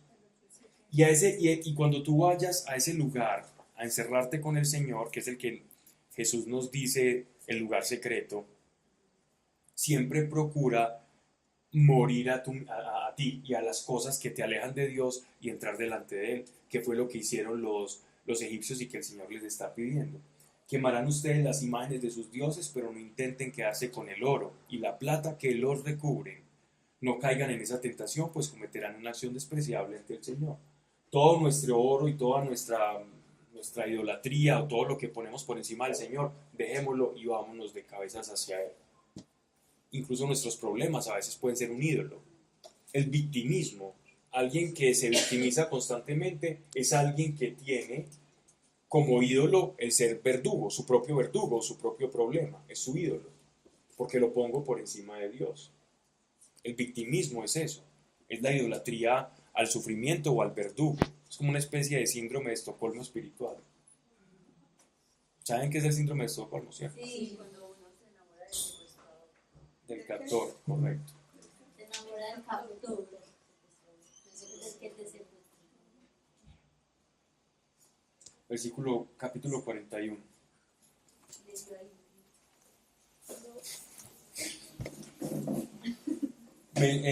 Capítulo 41. Esta parte sí es supremamente interesante, ¿no? Es que me dan ganas de enseñar el tabernáculo. Interior. Yo creo que debimos de haber enseñado el tabernáculo como un prólogo antes de la visión de Ezequiel. Me introdujo en el templo, midió las pilastras, ancho 6 codos de un lado y 6 codos del otro. Tal era la anchura de las pilastras. Estas son vigas. El vano de la puerta era de 10 codos y los lados de la puerta 5 codos a una parte y 5 codos a la otra. Midió también el largo y eran 40 codos y el ancho eran 20 codos. Pasó luego al interior y midió cada pilar de la puerta de 2 codos y la puerta misma 6 codos y la anchura de la entrada 7 codos. Midió también el largo y eran 20 codos y el ancho sobre el frente del templo 20 codos. Y me dijo, este es el Santísimo. Nos están haciendo con la medición de, digámoslo así, como la casita, que era una casita que estaba dividida en 2 sesiones, o en 2 compartimentos, en 2 estancias, en 2 cuartos.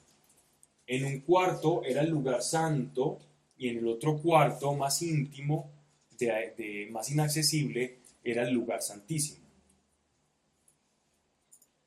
Este no era un cuadrado. Si juzgamos por las medidas, nos están hablando de un pequeño rectángulo. Pues pequeño no, era más bien grande, pero era un rectángulo. O sea, el lugar santo y santísimo era una casita rectangular. No sé si la podemos relacionar aquí con Deuteronomio.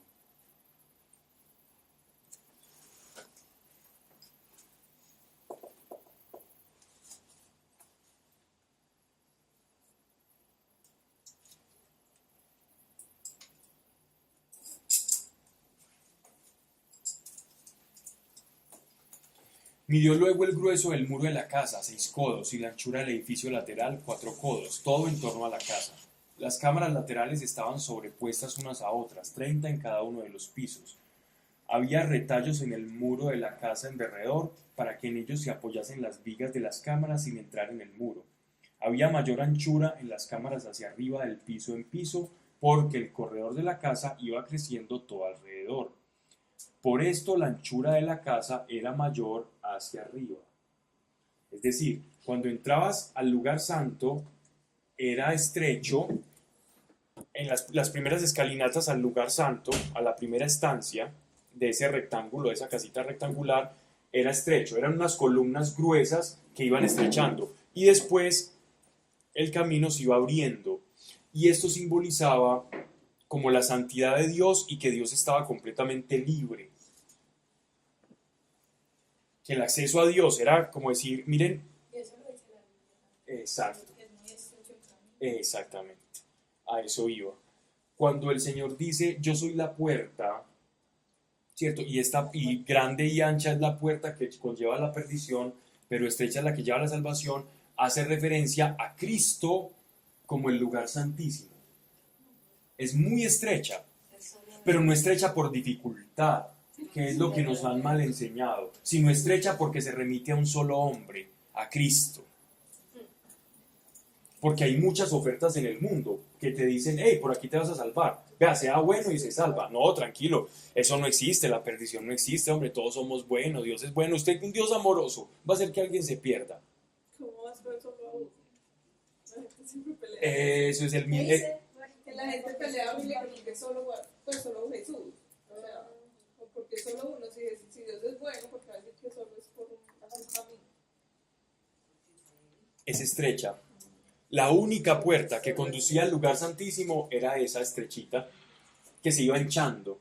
Entonces cuando tú llegas a la puerta, se te abre, no, y quedas en lo que llaman la gracia y la libertad de Cristo. Entonces cuando tú pasas el lugar estrecho que es Cristo, porque solo es un hombre, solo es una puerta, tú te das cuenta de que eres libre. En Cristo eres libre. Es muy grande.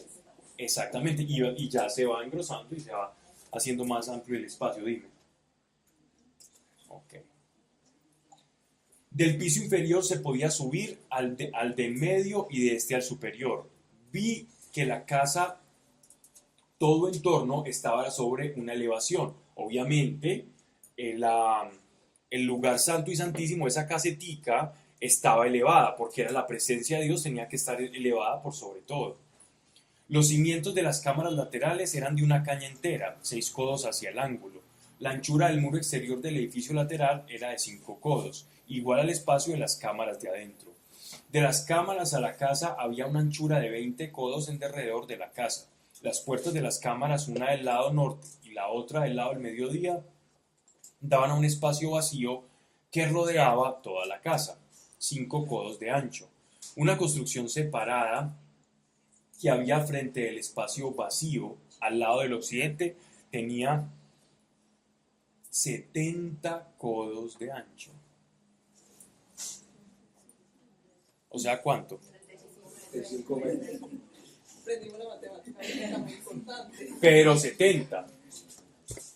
Son 35, pero son 70 codos. 70. Ay, perfecto. La medida de la estancia del lugar santo, que es la perfección. Uno pasa 35 y pierde todo el sentido. Que es,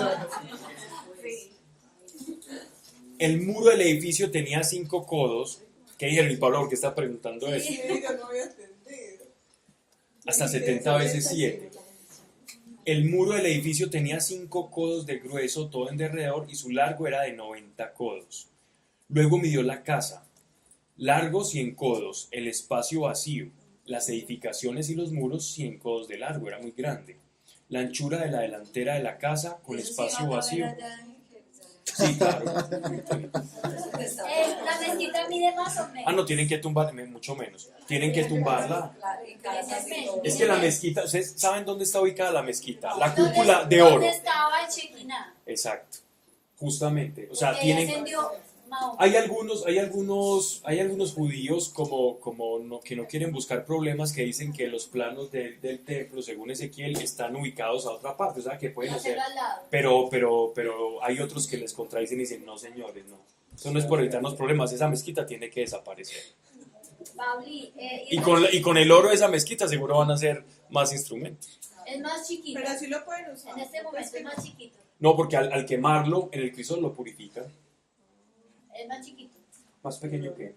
La mezquita versus. Sí, pero muchísimo. Muchísimo. Estos son 2 cuadras y media. Es más chiquito que la mezquita. Pues no, pero no, es que la mezquita es muy chiquita. Sí, por eso, es que es muy... Estos son 2 cuadras. Por eso se llama más grande el templo. Midió la longitud de la edificación frente al espacio separado hacia atrás y los portales de uno y del otro lado, 100 codos.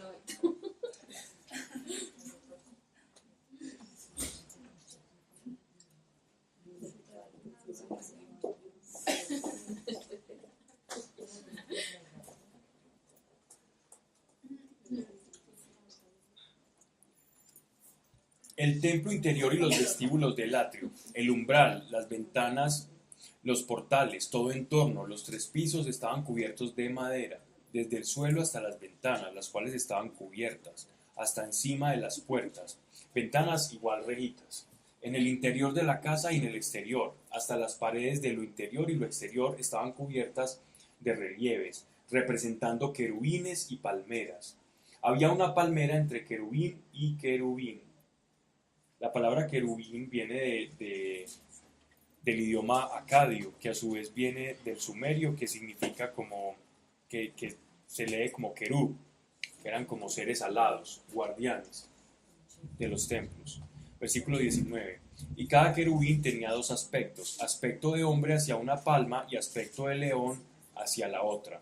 Y así todo en torno de la casa. Desde el suelo hasta la altura de las puertas de los querubines,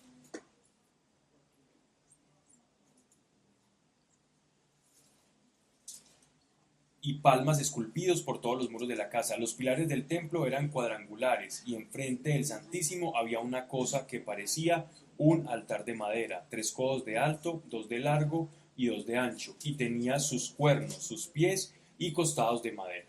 Esta era una mesa sacrificial. En esta mesa se hacían, era como lo que se conocía como el altar de los inciensos. Cuando dicen que tiene cuernos, era como, hagan de cuenta como una tril, ¿cierto? Una tril en madera y en cuadrado. Y en cada esquina del cuadrado, hay como una especie de cuerno, como de terminación en punta, que representaba como la autoridad y el poderío, el señorío. Los cuernos en la Biblia significan señorío, no significan algo malo. Lo astado significa eso, por eso en las visiones de los profetas o del Apocalipsis, cuando hablan como un ser con cuernos o la cabeza con cuernos, significa que tiene autoridad. O sea, 7 naciones o 7 poblaciones, etcétera, etcétera, con autoridad. Eso es lo que significa el cuerpo. Pablo, El cuerpo, no el cuerno, perdón. ¿y qué tiene que ver con la representación de Satanás? Poder, Exacto. Que él, autoridad que tiene. él mismo se autodefine con fuerza. Lo que pasa es que la figura del ser astado viene de esta deidad cananea, ¿no? Moloch. Que es Moloch. Moloch o Astarot. Les ponían cuernos. Y Moloch era como un ser astado, era un hombre como con cara de vaca, pues con una osamenta de un cráneo de vaca y con cuernos. Y de ahí esa representación de Belcebú, que es Baal. Baal también era un dios astado. Y Baal-Zebú significa el señor de las moscas. Precisamente porque cuando hacían esos sacrificios de niños, ellos lo dejaban ahí descomponerse. Entonces alrededor de esas estatuas de Baal generalmente habían moscas, como una carnicería, que es moscas por todos lados, y por eso le llamaban, para burlarse de él, de Baal, los israelitas le decían Baal-Zebú, este señor, pero de las moscas, porque siempre está lleno de moscas. Y de ahí viene el nombre Belcebú, por asociación, más como por una burla de los judíos a Satanás, por eso. Pero Sheitan, no Satanás, ya significa el adversario. Dime. Una pregunta con esos dioses. La verdad no sé. Sí. La gente se imaginaba esas formas y las construía. De pronto él se les presentaba, ¿no? Algunas veces, la pregunta es muy buena, algunas sí, otras no. Algunas eran representaciones de deidades antiguas prediluvianas que fueron mutando. Por ejemplo, después del diluvio, las primeras grandes civilizaciones que surgieron después del diluvio fueron los sumerios. Los sumerios quedaron como con rezagos de eventos prediluvianos. Y ahí ellos empezaron a formar toda una especie de dioses, a hacer recreaciones de seres míticos, a desarrollar su propia mitología. Y esta mitología sumeria empieza a diversificarse a todas partes de Oriente, mediano, cercano y lejano Oriente, a mutar todos esos dioses. O sea que No existía. Eso no se lo algunos de ellos eran demonios, que ellos adoraban demonios. De pronto No era que ellos se le los inventaban, aparecían. otros eran inventados, otros eran realmente entidades demoníacas. Y los vean. Y hay unos que sufrieron como mutaciones. aparecen en una cultura con una imagen específica y va pasando a otros sectores y le van añadiendo unas cositas, quitando otras, pero sigue siendo la misma estatua. Y es que igual todavía se sigue presentando. Por ejemplo, el famoso Baal o Moloch era una representación ya tardía del dios Marduk, de los babilonios y de los sumerios. Entonces fue una tergiversación. La Semiramis, que era una deidad que fue una reina sumeria que tenía pactos y hacía cosas que es muy famosa pues dentro de la mitología acadia y sumeria, pasó por parte de los griegos y los italianos y ellos le llamaban la reina del cielo, a Semiramis. Ellos le llamaban y tenían un día que eran los solsticios donde se le ofrecían sacrificios a la reina del cielo y así se le llamó. Había otro que era el dios solar, también estaba la diosa Istar, Inanna. Después del diluvio. Sí, todos esos dioses sí. Y tengo una preguntita así como suelta. ¿No se supone que ahí en el arca iban como los buenos? O sea, Sí. los que Dios salvó, ¿en qué momento otra vez se dañaron después de todo lo que vivieron? Mira, después de que se bajaron del arca, ¿qué hicieron los hijos de Noé con Noé? Se lo Ya sé. Fue emborracharon. emborrachar, sí. Pero porque... Eso fue La maledicencia, estaba. la maledicencia del ser humano. No, y es que ahí seguía. Pero no, pues que hubo partes que no se inundaron. Y eso es ¿Y porque qué ellos no se... creo? Las montañas. Porque Dios ¿Qué no los gente inundó vivió? a ellos también, Pablo. ¿Cómo? Porque Dios no los inundó a ellos también. Muchos murieron, muchos sobrevivieron, incluso muchos gigantes sobrevivieron. Ah, no todo el que estaba fuera del barco murió. Muchos sobrevivieron. Que hubo gente que no hubo partes. Más que me están metiendo en terrenos más cenagosos que... Hubo gente Cuando que- hablemos de Génesis tocamos ese tema porque si no los que nos están escuchando dirán de qué están hablando. Pues casi lo mismo, eso es lo que vimos en Éxodo. Y en Génesis, claro. Y dice, y había gigantes antes y aún después. Ellos se escondieron en las montañas. De hecho, cuando José va a la tierra prometida, es prácticamente una labor de exterminio. La gente dice, sí, la tierra prometida, pero ¿por qué Dios los manda a la tierra prometida si van a tener es puras combates? No, es literalmente un exterminio, un exorcismo de Ellos todo eso, de todos exterminando a ellos. los malos. Sí. Va acabando como con David, ¿no? Igual el rey David, ellos acabaron con todos los vestigios de ese mundo prediluviano que sobrevivió, pues con esas costumbres y O sea, esas se quisieron volar y al fin Dios dijo a los destruyó. todo lo que fueron las pirámides de Egipto, aquí también en Mesoamérica, Chichen Itzá, Tehuanaco y todo eso son vestigios prediluvianos. Y es bien charro porque ellos, después del diluvio, la Biblia siempre los ubica viviendo en montañas, como en partes Claro. altas, como por si las moscas y otra vez. O en cuevas, O en cuevas. la cueva de los Tallos en Ecuador, Perú.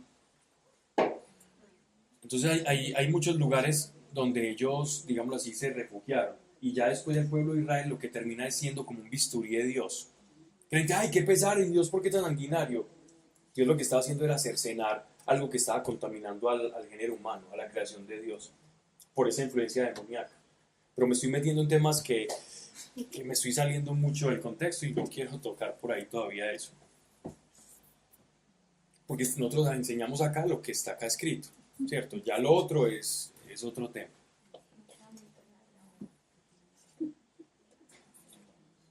Bien. Dice, y me dijo, es la mesa que está delante de Dios. Había dos puertas, la del Santo y la del Santísimo. Entonces ya nos están hablando de cómo son los espacios, cómo son las vigas, cómo son las ventanas del Santo Santorum y del lugar santísimo. ¿Veis? Del lugar santo, el lugar santo y el lugar santísimo. Cada puerta tenía dos hojas que se plegaban en dos partes para una hoja y dos partes para la otra. En las puertas había grabados querubines y palmas, eran como puertas corredizas, como en las paredes, y en la fachada del atrio exterior había un portal de madera, y habían ventanas aspilleradas y palmeras a cada una de las paredes laterales del vestíbulo, en las cámaras laterales de la casa y en los cornisamentos. No sé qué traduce cornisamentos. Braves. Bragas. Bueno, hay que allá para el diccionario. Para que lo usen. Vocablo. Vamos a leer en Levítico capítulo 16, versículo 2. Alguien que me lea. Me dieron ganas de estudiar Génesis, de hablar de bueno. Pero es que, ¿hace cuánto sale? 16, 2. Paulín, ¿servirá de algo? ¿O no? Sí, mucho. Pero ese es el de Salomón. Pero es igual. El de Salomón es igual.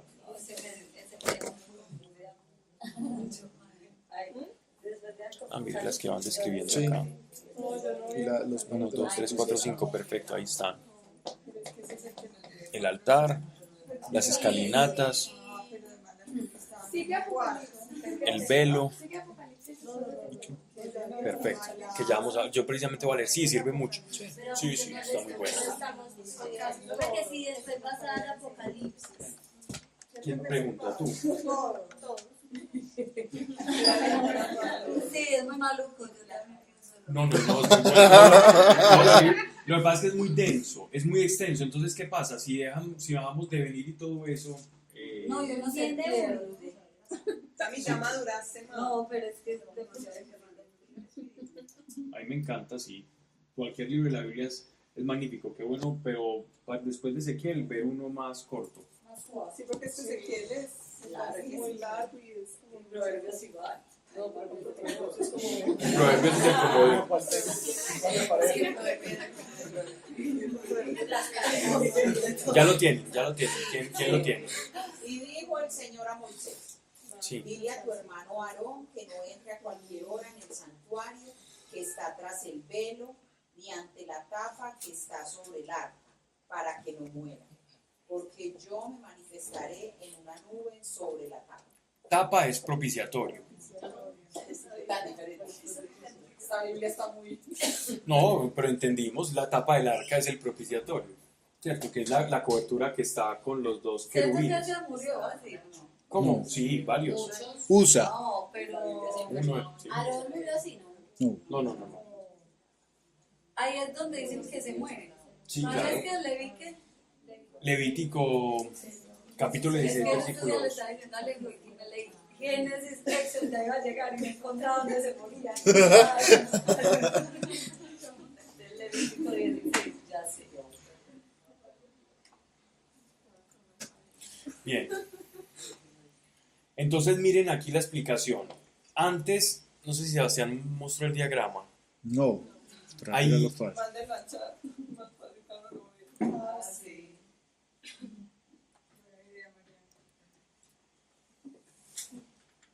Capítulo 42.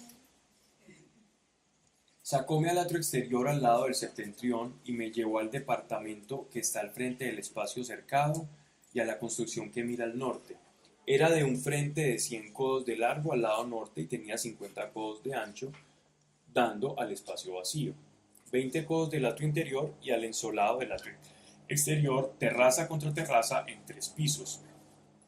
Delante de las cámaras había un corredor de 10 codos de ancho y 100 codos de largo. Ya esto es aparte del lugar santo y santísimo. Sus puertas daban al norte. Las cámaras superiores, como las de las terrazas, quitaban espacio. Eran más estrechas que las inferiores y las intermedias del edificio, pues los pisos eran 3, pero sin columnas, como las columnas de los atrios.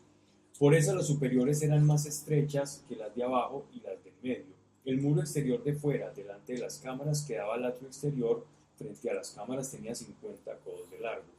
Pues el largo de las cámaras del lado del atrio exterior era de 50 codos, pero del lado del templo de 100 codos. Más abajo de la cámara había una entrada que daba a oriente para el que venía del atrio exterior.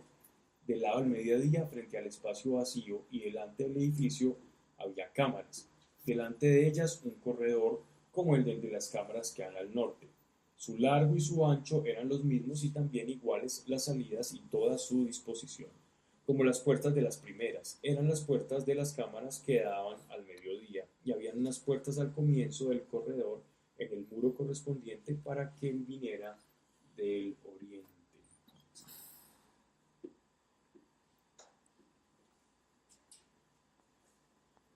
Están hablando de varias edificaciones que habían al oriente y al este del templo de este lugar santo, y en estas edificaciones también habitaban y hacían sus oficios todos los sacerdotes. Díjome, vamos al 13, ¿verdad? Las cámaras del norte y las cámaras del mediodía que dan al espacio cercado son las cámaras del santuario, donde los sacerdotes que se acercan a Dios comerán las cosas santísimas, es decir, las oblaciones y las víctimas por el pecado y por el delito. Sí, los sacerdotes tomaban una porción del animal sacrificado y ese era su alimento. ¿Sí? ¿Ese se lo pueden comer? Sí, porque había sido santificado. Acordate, Cami, que por eso fue que ese fue uno de los errores fue de Samuel, ¿cierto? Que los hijos se robaban Con los hijos. Verdad. de eso. Y dice, que se acercarán a Dios, comerán las cosas santísimas, es decir, las oblaciones ya santísimas. Es lo mismo cuando uno dice, le preguntan al apóstol Pablo sobre las comidas y las bebidas, y él dice, es que Dios ya lo santificó. Ey, eso es impuro, ¿no? Es impuro hasta que Dios lo santifica. ¿Y cómo lo santifica Dios? Por medio de un sacrificio. ¿Y el sacrificio cuál fue? El de su hijo.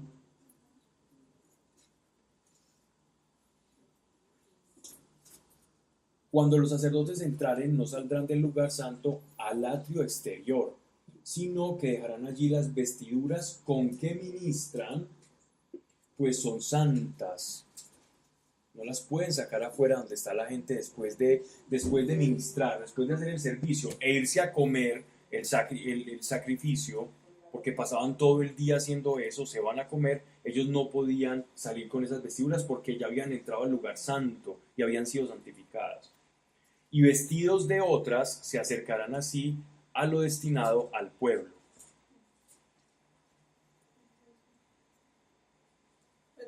¿Qué pasó? Vean pues esto tan importante acá que es muy interesante, para que vean que esos libros tienen su razón de ser y cómo en Cristo se perfecciona todo esto. ¿Qué pasó con las mujeres cuando Jesucristo resucitó? Que se le acercaron. ¿Qué les dijo él? ¿Por qué? Porque todavía No había ido al Padre.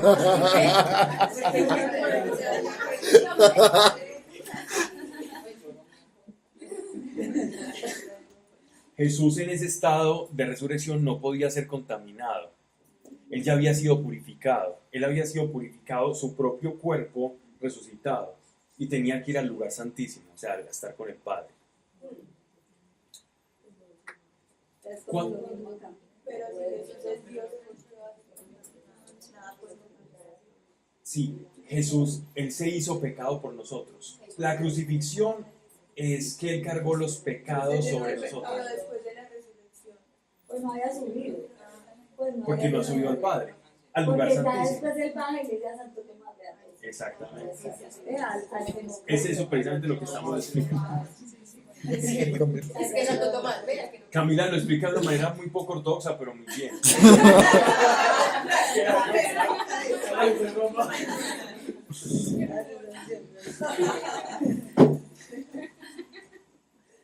Así nos ahorramos, yo creo que así nos ahorramos 30 palabras mías que Camila. No, por ahí. Salimos así. Pablo, ¿ustedes dejaban la ropa en el lugar santísimo? Sí, en el lugar santo. no la lavaban.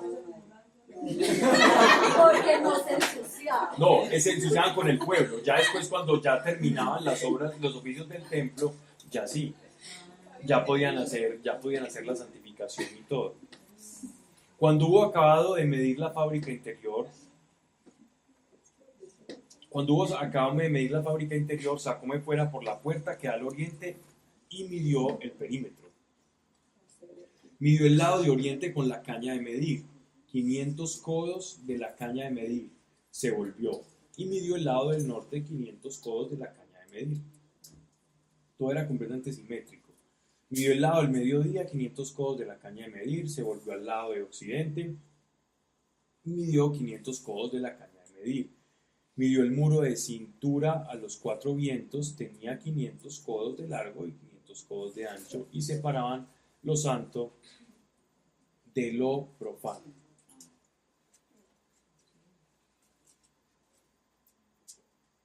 ¿En qué día hizo el Señor al ser humano? Sexto.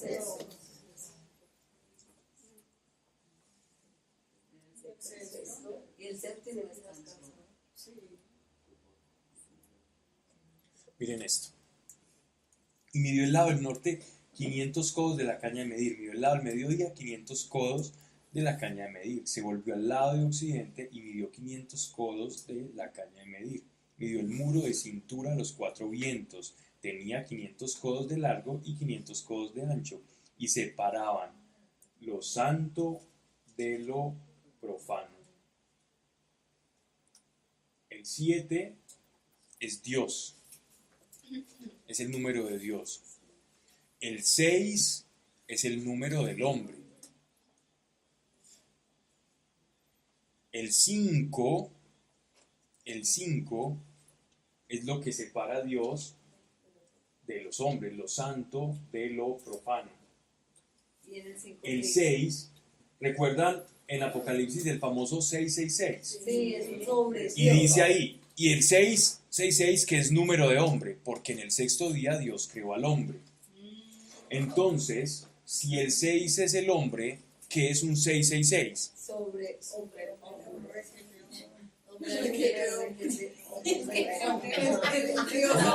Entonces, ¿cuál es el mito que hay en la divinidad de Jesús? Eso, porque quieren decir que es una persona. Es el hombre, Diosificado. es el hombre exaltándose a sí mismo. Un orgullo soberbio a todo. Es el humanismo en su máxima expresión. ¿Para dónde va el mundo? ¿Para dónde va el mundo? ¿Dónde está? O sea, el 666 no es una marca que la gente se va a tatuar. El 666 es el hombre exalzándose por encima de la creación, por encima del 7. Dime. Porque el 7 es el número de Dios. No, se refiere en las escrituras porque, la numerología en la Biblia se utiliza con base o se usa con base a los días de la creación. Entonces, en el séptimo es el día de Dios porque Dios descansó en la creación. Entonces se utiliza así con referencia a la creación. Como el 6 son referencias bíblicas. El 6 es el día en que Dios hizo al hombre. Entonces, lo que atañe al 6, atañe al hombre. Un 666, el apóstol Juan nos está acercando y en la revelación, ¿qué nos está diciendo? Esos portadores del 666 van a ser los portadores de una ideología en los que el hombre va a estar por encima de Dios y Dios no va a existir. El hombre exaltándose como Dios. Pablo, pero el Exacto. 7 no tiene que ver también con la suma del 3 y el 4, que todo tiempo y espacio. ¿Y qué significa la perfección? Eso lleva a la perfección, que solo Dios. No, porque Dios no tiene tiempo. ¿Qué ¿Dónde tal leíste otra eso? vez? ¿Ah? 3. ¿Dónde lo Presente, pasado y futuro. Pablo, pero Presente, pasado y futuro. Y espacio, los 4 puntos cardinales. Y el único que abarca es está en todo tiempo. Muy Y eso es interesante. verdad. ¿Cómo?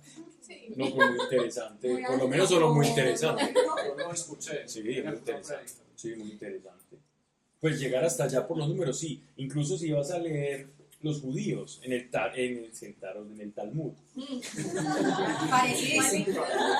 En el Talmud y todo eso. Y la Cábala, por ejemplo. Aunque la Cábala así con respetico, porque tiene cosas que se desvían de la fe. Utilizan mucho todos esos términos y utilizan el Sefirot, el árbol de la vida y todo esto. Y tocan mucho ese tipo de temas del espacio, el tiempo, conforme a la numerología de la creación y de la Biblia.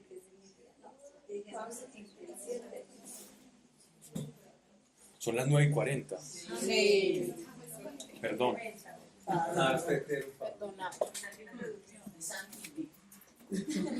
Victus.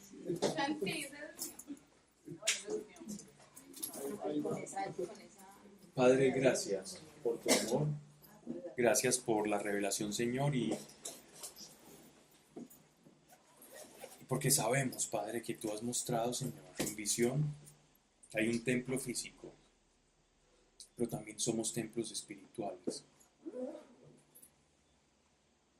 Ayúdanos, Padre nuestro, a través de tu Espíritu Santo, a reconocer los tiempos, para que no nos dejemos engañar y podamos leer, Señor, así como el que va a cultivar sabe leer los tiempos, dónde va a recoger, dónde va a sembrar. Nosotros como iglesia sepamos discernir los momentos, los tiempos, para poder hablar tu palabra a aquellos que no están, Señor, dentro de tu reino, que están alejados de ti, y que por leer bien los tiempos podamos auxiliarles, Señor, en tu palabra, porque sabemos que tu palabra es verdad. Llévanos en paz en el nombre de nuestro Señor Jesucristo. Amén. Se me estaba yendo esto más rápido.